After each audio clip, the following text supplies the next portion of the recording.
Chapter 293 ডেরিকের দুশ্চিন্তা fallen creator Derrick সাথে সাথে ভ্রু কুঁচকাল। সিটি অফ সিলভারের অধিবাসীরা সবসময় বিশ্বাস করে এসেছে সেই সর্বশক্তিমান এবং সর্বজ্ঞানী ঈশ্বর যিনি সবকিছু সৃষ্টি করেছেন তার উপর।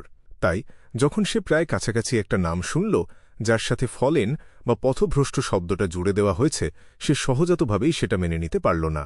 বরং এই ধারণাটা তাকে বেশ অস্বস্তিতে ফেলে দিল। ফলেন ক্রিয়েটর, মিস্টার ফুল, ঠিক এই নামেই ট্রু ক্রিয়েটরকে ডাকেন। তাহলে এই অশুভ ঈশ্বরের রূপটা এমনই, কিন্তু তার মূর্তি আর মন্দির কেন সিটি অফ সিলভারের অভিযানের সীমানার ভেতর দেখা যাবে? ওই জায়গাটা তো ফোরসাকেন ল্যান্ড অফ গড বলে সন্দেহ করা হয়। নাকি এমনও হতে পারে ঈশ্বররা এই জায়গাটা ত্যাগ করার আগে থেকেই সেখানে ট্রু ক্রিয়েটরের প্রতি বিশ্বাস বা ধর্ম প্রচলিত ছিল?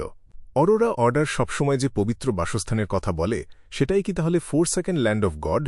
আলজার উইলসনের মাথায় অনেক চিন্তায় ঘুরপাক খাচ্ছিল, কিন্তু সে কোনো সঠিক সিদ্ধান্তে পৌঁছাতে পারল না। কারণ ক্যাটাক্লিজম বা সেই মহাপ্রলয়ের আগের ইতিহাস অনেক আগেই রূপকথা আর পুরাণে পরিণত হয়েছে। সেটাকে কেবল কুয়াশায় ঢাকা তথ্য বলে উড়িয়ে দেওয়া যায় না। সে 2 সেকেন্ড ভাবল, তারপর ইচ্ছে করেই বলল, ফলেন ক্রিয়েটরের কিন্তু আমাদের কাছে আর একটা নাম আছে। সেটা হল ট্রু ক্রিয়েটর। যারা তাঁর উপর বিশ্বাস রাখে তারা সিক্রেট সাপ্লিয়েন্ট, লিসেনার আর শ্যাডো অ্যাসেটিকের মতো বিয়ন্ডার পাথওয়েগুলো নিয়ন্ত্রণ করে। এর পরের সিকোয়েন্সের মধ্যেই রয়েছে সেই শেফার্ড যার কথা তুমি একটু আগে বলছিলে। শেফার্ড? চুপচাপ বসে থাকা ডেরিক সোজা হয়ে বসল। তার চোখে তখন আতঙ্কের ছায়া। দ্য হ্যাংড ম্যান যে বিয়ন্ডার পাথওয়েগুলোর কথা বলল, সেগুলো তার কাছে খুব একটা অচেনা নয়। শুধু সিটি অফ সিলভারে কিছু সিকোয়েন্সের নাম প্রায় কাছাকাছি ধরনের শব্দ দিয়ে বোঝানো হয়, যেমন দ্য হুইসপার্ড এবং লিসেনার। তাহলে ওই অদ্ভুত আর অশুভ মূর্তিটা সিক্রেট সাপ্লিয়েন্ট পাথওয়েকে নির্দেশ করছে। এল্ডার লোভিয়া তো আগে থেকেই একজন শেফার্ড, আর তার আচরণ দিন দিন আরও অদ্ভুত হয়ে উঠছে। ডেরিক হঠাৎ করেই 6 সদস্যের কাউন্সিলের নতুন এই এল্ডারকে নিয়ে চিন্তায় পড়ে গেল। একই সাথে সিটি অফ সিলভারের নিরাপত্তা নিয়েও তার দুশ্চিন্তা হতে লাগল। অতীতে আশেপাশের এলাকাগুলোতে অভিযান চালানোর সময় সিটি অফ সিলভার এমন কয়েকটা শহরের সন্ধান পেয়েছিল যেগুলো পুরোপুরি ধ্বংস হয়ে গেছে। সেই জায়গাগুলোতে কেবল ইটের স্তূপের গায়ে খোদাই করা কিছু শব্দ পাওয়া গিয়েছিল, যা প্রমাণ করে একসময় সেখানে এরকম কোনো সভ্যতার অস্তিত্ব ছিল। এই শব্দগুলো ছিল মূলত ড্রাগনিজ, জোটুন আর এলভিশ ভাষার নানা রূপ, আর এগুলোর বেশিরভাগই ঘুরে ফিরে এক বিশেষ ধরনের অস্তিত্বের কথাই বর্ণনা করত। সেই অস্তিত্বের নাম ছিল অশুভ ঈশ্বর। অভিযানে অংশ নেওয়া সিটি অফ সিলভারের অধিবাসীদের ধারণা ছিল শহরগুলো আসলে ধ্বংস করেছিল এই অশুভ ঈশ্বররাই। তাই এল্ডার লোভিয়ার পাথওয়ে সম্ভবত কোনো অশুভ ঈশ্বরের দ্বারা নিয়ন্ত্রিত। এটা জানার পর ডেরিক কিভাবে চমকে উঠবে না? তার দুশ্চিন্তা আর আতঙ্কিত হওয়াটাই তো স্বাভাবিক। সে আবার আগের মতো চুপচাপ হয়ে গেল। এতে অড্রে হল বেশ হতাশ হল, কারণ সে সিটি অফ সিলভারের আরও অনেক গল্প শোনার অপেক্ষায় ছিল। এতগুলো মিটিংয়ের পর আর ড্রাগন জাতির সেই তথ্য কেনার পর সিটি অফ সিলভারের প্রতি তার আগ্রহ আরও অনেক গুণ বেড়ে গিয়েছিল। তার প্রতিক্রিয়াটা আমার ধারণার চেয়ে একটু অন্যরকম। আলজার উইলসন শান্তভাবে কিছুক্ষণ তাকে পর্যবেক্ষণ করল, কিন্তু সে সেখান থেকে তেমন কিছুই বুঝতে পারল না। কিছুক্ষণের জন্য সে কথার খেই ধরতে পারল না যে ঠিক কোথা থেকে শুরু করবে। আর সে যদি সরাসরি কিছু জিজ্ঞেস করে, তাহলে তার সন্দেহ ছিল যে দসান হয়তো এর বিনিময়ে কোনো পেমেন্ট বা মূল্য দাবি করে বসবে। সেটা দেওয়া তার জন্য মোটেও সহজ কাজ হবে না, কারণ এমনিতেই দুটো বিয়ান্ডার উপাদানের ঋণের বোঝা তার ঘাড়ে চেপে আছে। ঠিক এই সময়েই তারা সবাই একসাথে টেবিলে হালকা করে টোকা দেওয়ার একটা শব্দ শুনতে পেল। ক্লাইন মোরেত্তি ঘন ধূসর কুয়াশার আড়ালে নিজের ক্লান্তিটা লুকিয়ে রাখল। তারপর মৃদু হেসে বলল, চলো আজকের মিটিং আমরা এখানেই শেষ করি। আপনার ইচ্ছাই আমাদের ইচ্ছা। অড্রে সাথে সাথে উঠে দাঁড়াল। তারপর তার সেই মায়াবী স্কার্ট ধরে একটু নিচু হয়ে সম্মান জানাল। The hanged man, the sun আর দ্য ওয়ার্ল্ডও পরপর প্রায় একই রকম কথা বলে সায় দিল।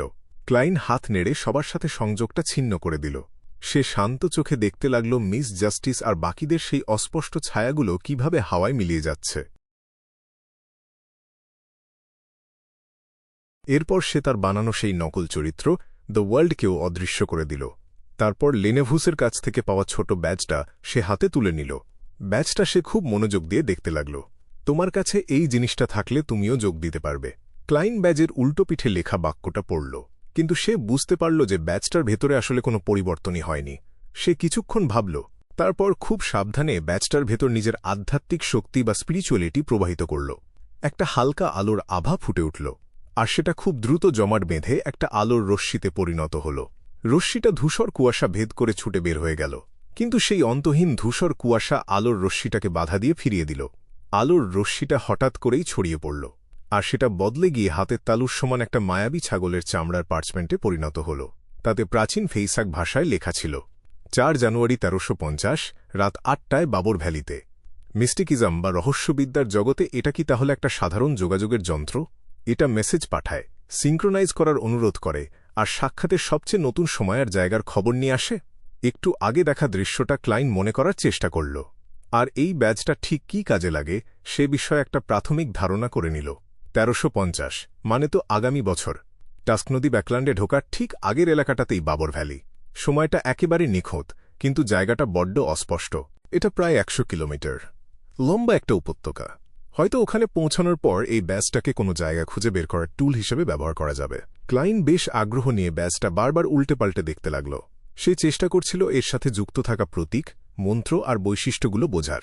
সে দেখতে চাইছিল যে সে নিজে এরকম একটা ব্যাজ নকল করতে পারে কিনা। কিন্তু দুর্ভাগ্যবশত সে যেহেতু এখন আর নাইট হক্সের অংশ নেই, রহস্যবিদ্যা নিয়ে তার জ্ঞান আগের সেই জায়গাতেই আটকে আছে। এই জ্ঞানটাকে আরও বাড়িয়ে তোলার মতো কোনো সুযোগই তার কাছে ছিল না। তাই কয়েক মিনিট ওটা নিয়ে ঘাটাঘাটি করার পর সে একদম নিরুপায় হয়ে হাল ছেড়ে দিল। আর ওই যে কথাটা লেখা ছিল, তোমার কাছে এই জিনিসটা থাকলে তুমিও যোগ দিতে পারবে, সেটা নিয়ে ক্লাইনের পরিকল্পনা ছিল আপাতত আর মাথা ঘামাবে না। আমি যদি এই বছরের শেষের দিকে একজন ফেসলেস হতে পারি, তাহলে আমি ছদ্মবেশে ওখানে যেতে পারব, আর তা না হলে ভুলে যাও সব। ক্লাইন মনে মনে নিজেকে বলল। তারপর সে তার মনোযোগ ঘুরিয়ে নিল ম্যাজিশিয়ান হিসেবে নিজেকে আরও উন্নত করার দিকে। মিস ট্রিন্টের আসল শেকড় আর রস হয়তো 10 সানের কাছে পকেটেই বলা যায়। আমার কপাল যদি খুব বেশি খারাপ না হয়, তাহলে এই সপ্তাহেই আমি ডার্ক প্যাটার্নড ব্ল্যাক প্যান্থারের স্পাইনাল ফ্লুইডটা পেয়ে যাব। সিকোয়েন্স 7, একটা মিড সিকোয়েন্স। আমি এখনই সেটা দেখতে পাচ্ছি, ছুঁতে পারছি। একজন ম্যাজিশিয়ানের ঠিক কিভাবে কাজ করা উচিত, এসব ভাবতে ভাবতে ক্লাইন নির্দিষ্ট কিছু বিষয় নিয়ে চিন্তা করতে শুরু করল। তার নিজের মৃত্যু এবং পুনরুত্থানের আগের আর পরের অভিজ্ঞতার কারণে সে সাথে সাথেই ক্লাউন হওয়ার আসল অর্থটা বুঝতে পেরেছিল। তাই এই 1 মাস বা তার কিছু বেশি সময় ধরে তার প্রাত্যহিক জীবনে কেবল একটানা অভিনয় করে যেতে হয়েছিল সেটাকে ধীরে ধীরে হজম করার জন্য। তার আর নতুন করে কোনো উপসংহার টানার বা ফিডব্যাক অনুযায়ী সেটাকে বদলে নেওয়ার দরকার পড়েনি। লেনেভুসকে খুন করে তার প্রাথমিক প্রতিশোধ নেওয়ার পর চোখের জলের মাঝে হাসতে থাকার সেই মুহূর্তেই ক্লাউন পোষণটা পুরোপুরি হজম হয়ে গিয়েছিল। ক্লাইন যেভাবে প্রথমবার সিয়ার পোষণটা হজম করেছিল, এই প্রক্রিয়াটা ঠিক সেরকম ছিল না। এটাকে একটা বিশেষ ঘটনা বলেই ধরা যায়। আর এখন তাকে ম্যাজিশিয়ানের অভিনয়ের সাথে সাথে আবার সেই পুরনো পরিস্থিতিতেই ফিরে যেতে হবে। ম্যাজিশিয়ানের আসল রহস্যটা কি মায়াকে আসল বলে চালিয়ে দেওয়া? সম্রাটের ডায়েরিতে জারাতুল যা বলেছিলেন সেই অনুযায়ী এই পাথওয়ের মূল ফোকাস যদিও ভাগ্য নয়, তবুও এর একটা অংশ ভাগ্যের সাথেই জড়িয়ে আছে। তাহলে এর সাথে মিল আছে এমন কিছু নিশ্চয়ই থাকবে। যেমন ধরো, মনে হতে পারে যে ভাগ্যকে হয়তো কিছুটা হলেও বদলে দেওয়া সম্ভব, কিন্তু শেষমেশ দেখা যায় ওটা পুরোটাই একটা মায়া। ওটা স্রেফ একটা জাদুর খেলা যা তোমাকে বোকা বানায়। ক্লাইন নিজের কপালের দুপাশে হাত দিয়ে ঘষল, তারপর তার অবশিষ্ট আধ্যাত্মিক শক্তি দিয়ে নিজেকে মুড়িয়ে নিল আর নেমে গেল সেই ধূসর কুয়াশার ভেতর।